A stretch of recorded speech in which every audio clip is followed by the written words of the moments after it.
Vamos fazer contato com advogado e professor de Direito da Universidade de Fortaleza, integrante da Associação Brasileira de Juristas pela Democracia, ABJD, Núcleo Ceará, Marcelo Uchoa. Bom dia, Uchoa. Bom dia, Glauco. Uma felicidade grande sempre participar aqui do Bom Dia Brasil Atual.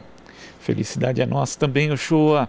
Hoje a gente já começou aqui vendo as notícias que saíram novas mensagens ali do grupo de procuradores da Lava Jato, da Operação Spoofing, mas queria começar a conversa com você falando de algo que aconteceu na sexta-feira, que foi a confirmação da prisão do deputado Daniel Silveira pela Câmara dos Deputados. Como é que você viu esse episódio, Uchoa? Glauco, eu acho que nos contemplou a todos, na verdade. O que havia feito o deputado era inadmissível do ponto de vista da tolerância em um processo democrático. O deputado ele exagerou no direito de acreditar que a imunidade parlamentar era uma carta branca para ele fazer qualquer coisa, inclusive apologia ao estado de exceção, à ruptura do Estado de Direito. Agrediu de forma violenta ministro do Supremo Tribunal Federal, incitou a sociedade à violência e a prisão dele em si, que foi decretada em flagrante, foi muito bem tomada, né? Acho que o ministro Alexandre de Moraes deu uma medida necessária, porque de fato, quando você coloca toda aquela exposição na internet, o objetivo é que aquilo reproduza constantemente a ponto de contaminar, de contagiar mais pessoas, mas mesmo assim houve a prudência de levar a matéria para o Supremo Tribunal Federal, que confirmou pela unanimidade dos votos aquela decisão do Alexandre de Moraes. Em seguida, o Congresso deu a sua confirmação ao flagrante.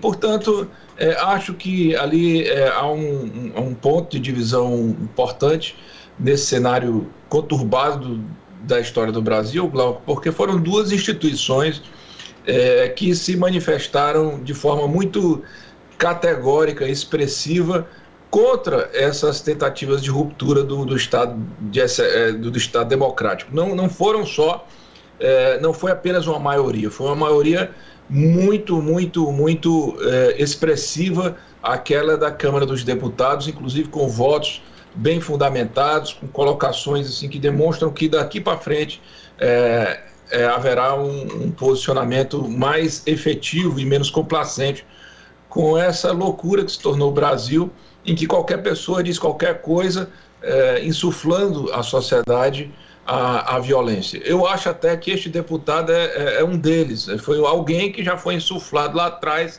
por um discurso como esse. Na verdade, nós tínhamos uma legitimação disso a partir da própria presidente da República, que tem uma pessoa que fica estimulando o ódio, estimulando a divisão social, estimulando o desrespeito aos poderes o tempo todo. E o deputado foi o primeiro a sofrer as consequências disso.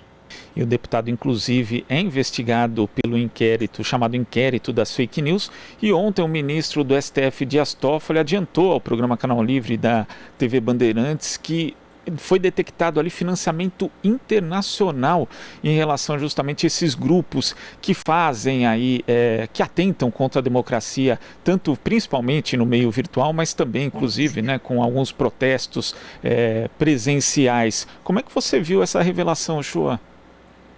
Pois é, Glauco, isso não é uma parte isolada, né? É um movimento que vem sendo feito no planeta, que esteve dominante nos Estados Unidos e que agora sofreu um revés, que também já tinha gerado seus frutos lá pelo Reino Unido, e a gente percebe claramente que há uma organização. O Steve Bannon tinha lá atrás assumido isso, dizendo que esse era um objetivo, destruir esses projetos que ele considera comunistas em todo o planeta. Então há financiamento mesmo. Você vê que no momento da prisão do deputado, a rede social ela entupiu com milhares de robôs, inclusive o nome dele estava escrito errado, ali reproduzindo aquele discurso de ódio, insuflando o ódio contra o Alexandre de Moraes. O deputado atacou a todos, mas ele concentrou no ministro Fachin, né? Então, assim, é organizado, é perigoso,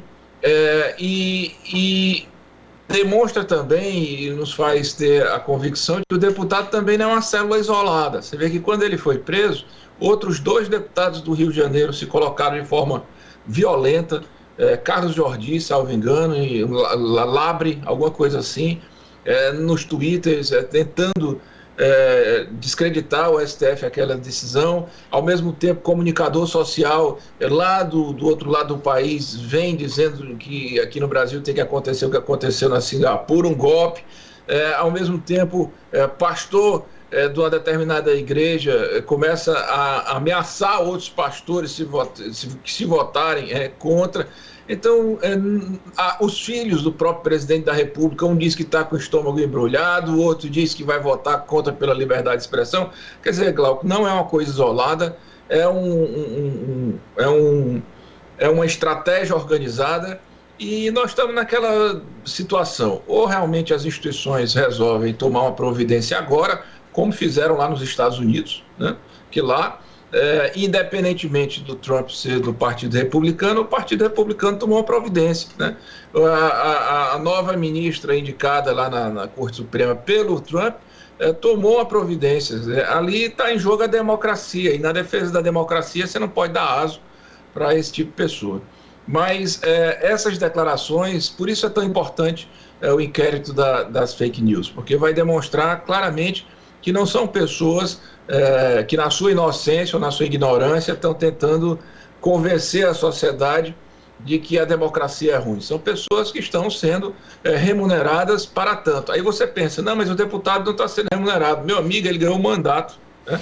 Um mandato que ele não teria se ele não tivesse se associado a esse tipo de conduta. Os outros deputados também. Você vê, na verdade, ali no Congresso, Glauco, uma série de pessoas que jamais teriam sido sequer síndico dos seus apartamentos, dos seus prédios, se não fosse essa onda. Essa onda está elegendo pessoas, está entregando cargos importantes para pessoas, está entregando o destino de uma nação a essas pessoas que são completamente malucas, que estão fora, que devem estar fora do esquadro político, porque em nada acrescenta, e que estariam fora se não fosse exatamente essa estratégia.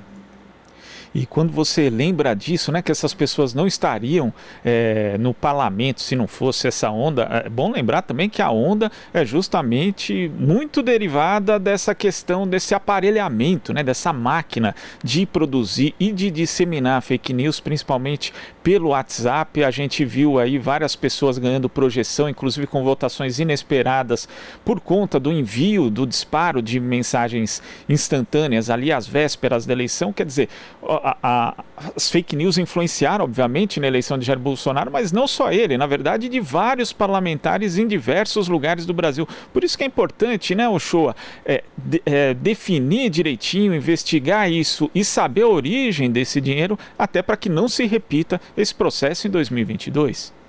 Sem dúvida, Glauco. E durante o processo de 2018, essas denúncias de que esses disparos estavam sendo financiados por grupos empresariais, ela houve, né?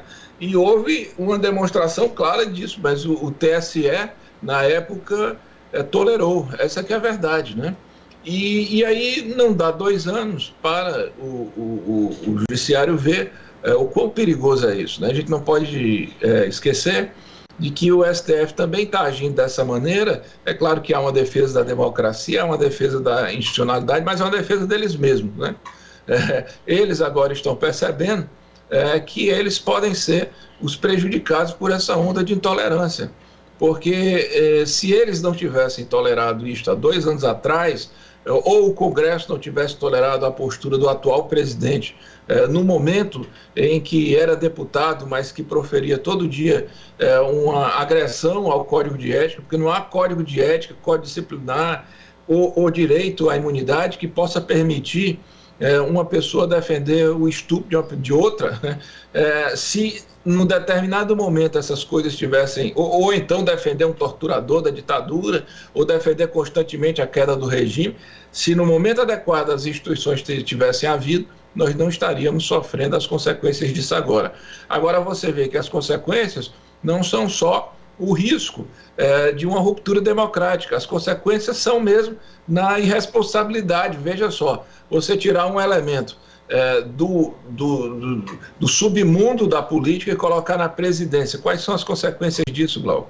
Nós estamos com a economia arruinada, nós estamos num caos de saúde, nós estamos com o Brasil falindo em diversas dimensões e sem nenhuma perspectiva de retomada ou de recomposição do país, porque não há nada do ponto de vista gerencial, técnico, inteligência administrativa. O que há é só discurso de violência, é só uma tentativa de discórdia o tempo todo, é uma tentativa de fazer o tempo passar através do ilícito, né, da infração. O deputado todo dia chama atenção, o presidente todo dia chama atenção pelo não uso da máscara, pela forma de você tentar atacar a imprensa, ou pela forma de você falar negativamente dos seus adversários. Quer dizer, nós vamos passar 4 anos, pelo jeito, com o Brasil sem funcionar, parado, só diminuindo e as pessoas morrendo. Essa que é a verdade. Agora, você falou em relação a reações tardias, né, do Supremo Tribunal Federal e de como ele deveria ter agido em prol da democracia lá atrás.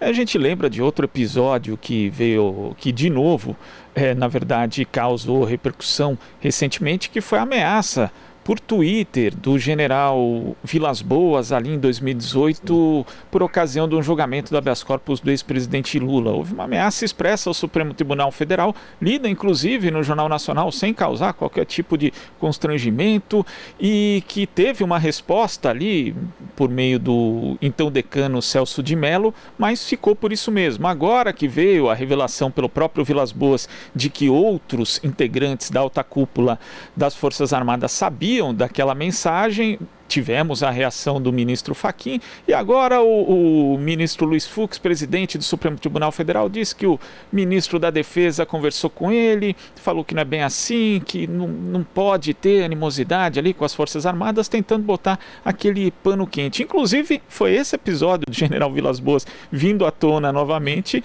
que foi aí a justificativa daquele vídeo do deputado Daniel Silveira. Como é que você vê essa questão também das Forças Armadas, do general Vilas Boas falar que, na verdade, disse que combinou esse tweet com outros integrantes das Forças Armadas, da alta cúpula? Isso também não é uma ameaça à democracia, Uchoa? Sem dúvida. Eu escrevi um texto essa semana chamando a prisão do deputado e a trama do general, porque elas estão realmente ligadas, como você bem falou. O deputado está preso porque atacou o ministro Fachin inconformado com a declaração do Fachin em cima da revelação do general Vilas Boas. Quer dizer, tem uma ligação aí, né?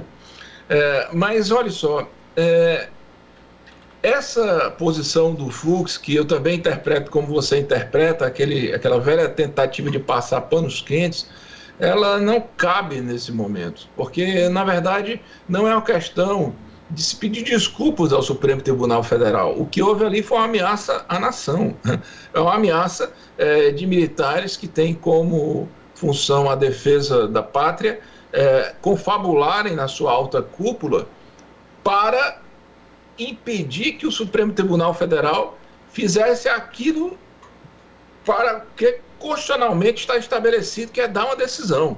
Quer dizer, a ideia era o seguinte, era enquadrar o Supremo Tribunal Federal se o Supremo Tribunal Federal desse um habeas corpus para um paciente que não era nada mais, nada menos que o presidente Lula, que estava ali, naquele momento, buscando a sua possibilidade, inclusive, de ser candidato com alta popularidade. Certamente, se tivesse sido candidato, teria sido eleito. Então, aquela decisão que acabou implicando na retirada do Lula da disputa, ela beneficiou diretamente este presidente que aí está.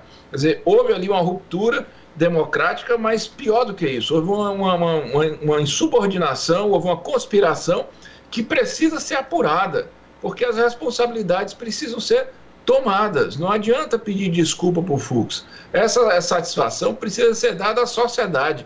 E o general, não foi ninguém que disse isso, não foi ele quem chegou e disse isso. E ele não disse que mandou, que fez o Twitter da cabeça dele. Ele disse que fez o Twitter depois de uma discussão na alta cúpula do Exército. Isso sim é muito grave.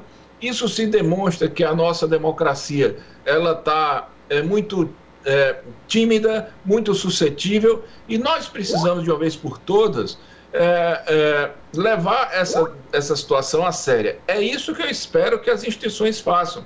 Se o Fux, presidente do STF, achar que é questão de panos quentes, significa o quê? Que o Supremo Tribunal Federal vai tomar uma medida pela metade. Quer dizer, não vai enfrentar o problema. O que é preciso nesse momento? O que é preciso nesse momento é que haja a continuidade dessa prisão, o julgamento dele no STF, que ele seja condenado pelos crimes que ele foi acusado, porque efetivamente ele cometeu aqueles crimes, foi em vídeo, foi flagrante, todo mundo viu.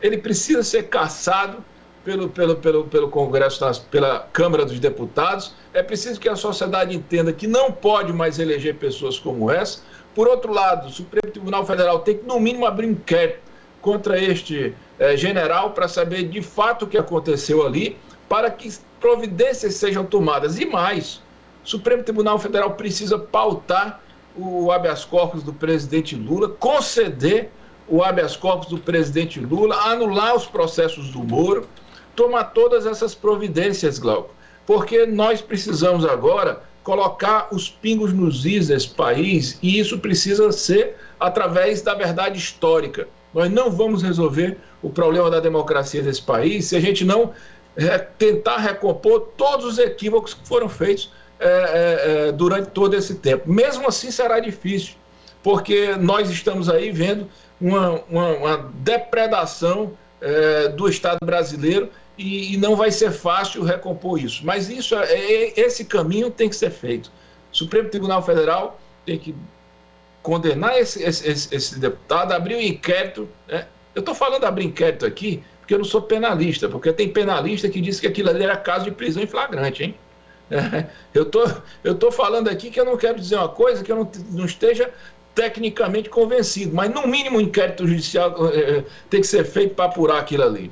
Mas tem que colocar o habeas corpus do presidente Lula para julgar, tem que conceder, tem que determinar a suspeição do juiz Moro, porque é suspeito, anular todos aqueles processos e entregar novamente os direitos políticos ao presidente Lula. Isto é uma sequência da qual o Brasil não pode fugir se quiser realmente se reorganizar democraticamente. E você cita essa questão do habeas corpus do ex-presidente Lula, Uchoa.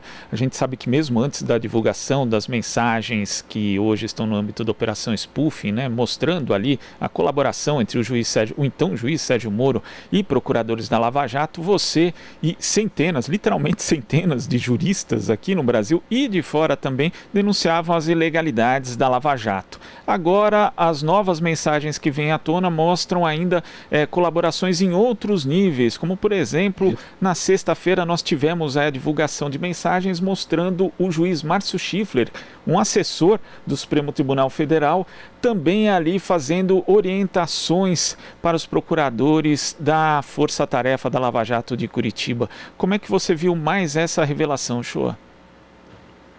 No gabinete do relator dos processos da Lava Jato no Supremo, né, Glauco? Pois é. Veja só como funcionava essa tal força-tarefa. Era realmente uma organização sistematizada, com funções estruturadas, com uma rede de pessoas participando para deturpar o direito, para enganar o sistema jurídico que foi criado pelo Brasil para fazer justiça, mas nesse caso era para cometer uma injustiça consentida, que era incriminar, condenar uma pessoa, retirar do jogo da disputa presidencial, para efetivamente mudar uma condução política que vinha preponderando no Estado Nacional. Então, a Lava Jato, ela extrapola todas as possibilidades jurídicas de uma operação judicial.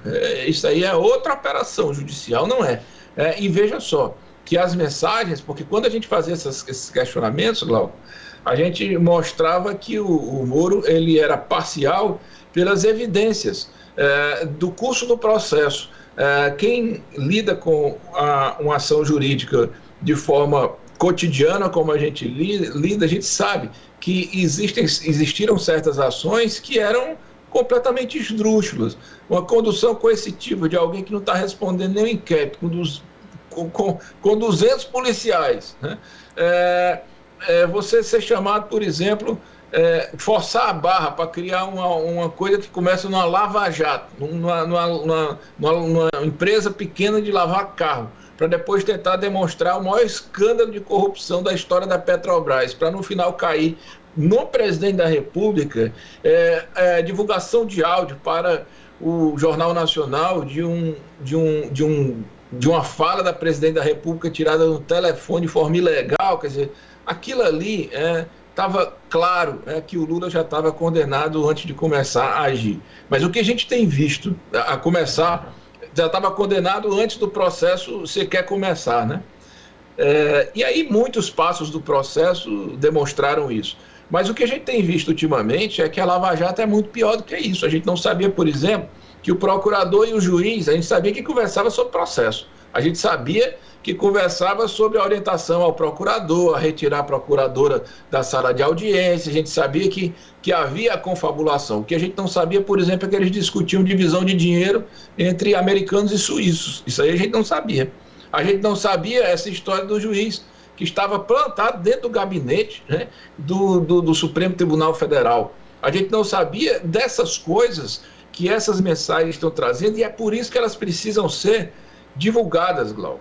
Veja só, não se trata do privado cometendo um crime contra privado, ou privado cometendo um crime contra o público. Se trata do público cometendo crime contra o público, mas pior, se trata do sistema de justiça. O Estado, quando ele estabelece um sistema de justiça, ele delega àquelas pessoas uma condição de exercer uma competência que é sua, que é a jurisdição. Essas pessoas traíram o Estado brasileiro quando se locupletaram dessa honra do exercício da jurisdição, que é fazer justiça, para transgredir a lei, para depauperar o Estado com ações deletérias. Então, isto é um crime de alta gravidade que interessa a todos nós. O diálogo do Dallagnol com o Moro, isso aí, se fosse uma coisa pessoal, não nos interessaria. Entretanto, eles estão maquinando o fim da República. E aí, nós temos o direito de ter conhecimento de tudo aquilo ali. Mesmo que, eventualmente, para a defesa deles, porque eles terão que responder por isso, eles digam que foi obtido de maneira ilícita, através do hacker, mesmo assim nós temos o direito de conhecer isso, para que não aconteça novamente, Glauco. Nós não podemos correr o risco de que outros Moros, de que outros Dallagnol, de que outros, Márcio, não sei das quantas, você falou aí, o juiz lá do STF, aconteçam. Essas pessoas não têm responsabilidade com o país, essas pessoas não têm responsabilidade com o nosso direito de ficar aqui na inocência das nossas vidas, achando que o Brasil está funcionando, quando na verdade estão se aproveitando do Brasil. Eu não estou nem falando aqui da quebra da economia, da venda da soberania, da entrega do caminho que foi tomado para o fascismo. Isso tudo é consequência. Eu estou falando mesmo do uso do próprio Estado para sabotar o Estado. É muito grave. Não se trata só de defender o Lula, se trata de defender o Brasil.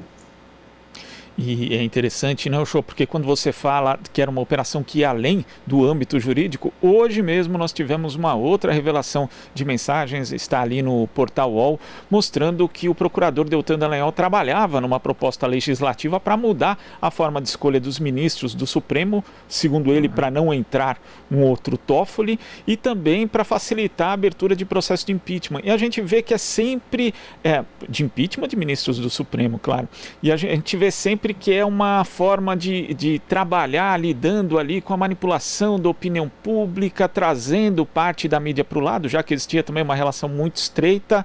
Isso também é algo bastante grave, né, Uchoa? Sim, eles buscavam indicar ministro do Supremo, eles buscavam resolver indicar Procurador-Geral da República, eles tentavam, eles mesmos escolhiam praticamente as pessoas que iriam trabalhar no âmbito da 13ª Vara ali, no entorno da Lava Jato. Quer dizer, a tal força-tarefa se transformou numa instituição independente do próprio Ministério Público, mais importante do que o Ministério Público, já que o Ministério Público não tinha acesso as informações da força-tarefa. Nós estamos falando aqui, Glauco, de 10% das mensagens, né? Nós não temos aqui noção de absolutamente nada do que acontecia aquilo ali, porque aquilo era de propriedade da força-tarefa, inclusive eles até apagaram as mensagens dos celulares.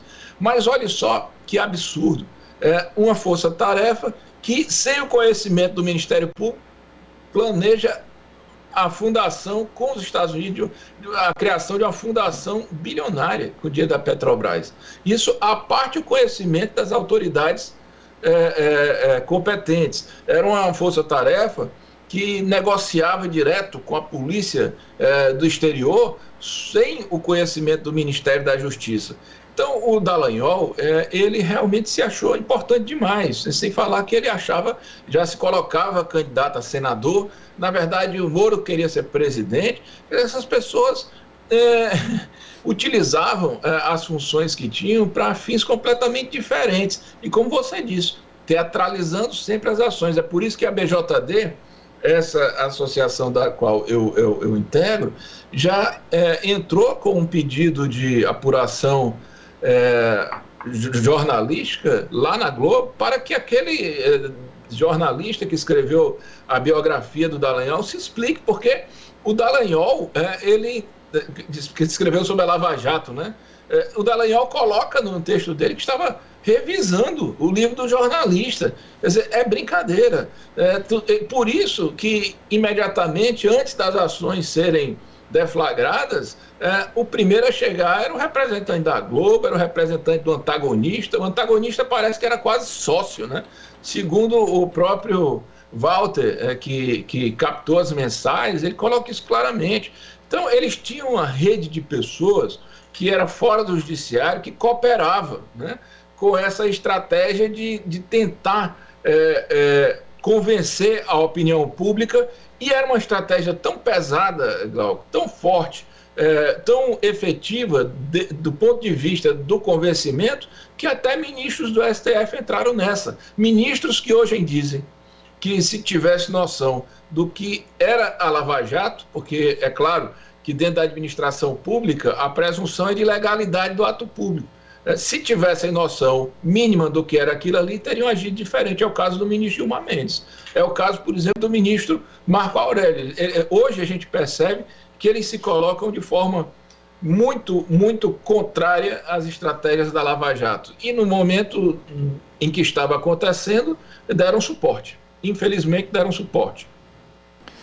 Uchoa, queria agradecer demais a sua participação aqui no Jornal Brasil Atual e até a próxima. Eu que agradeço, Glauco, eu estou sempre à disposição. Contem comigo, eu estava com saudades, viu? Um bom ano, acho que a gente não se falou ainda esse ano. Um abraço grande para você, para a Terlânia, para a Marilu. Bom, vamos em frente, vamos fazendo o nosso serviço, que eu tenho certeza que a vitória está mais próxima do que já esteve. Tá certo, um abraço, Uchoa. Conversamos aqui com o advogado e professor de Direito da Universidade de Fortaleza, integrante da Associação Brasileira de Juristas pela Democracia, ABJD, Núcleo Ceará, Marcelo Uchoa. Você está ouvindo Jornal Brasil Atual. As notícias que os outros não dão.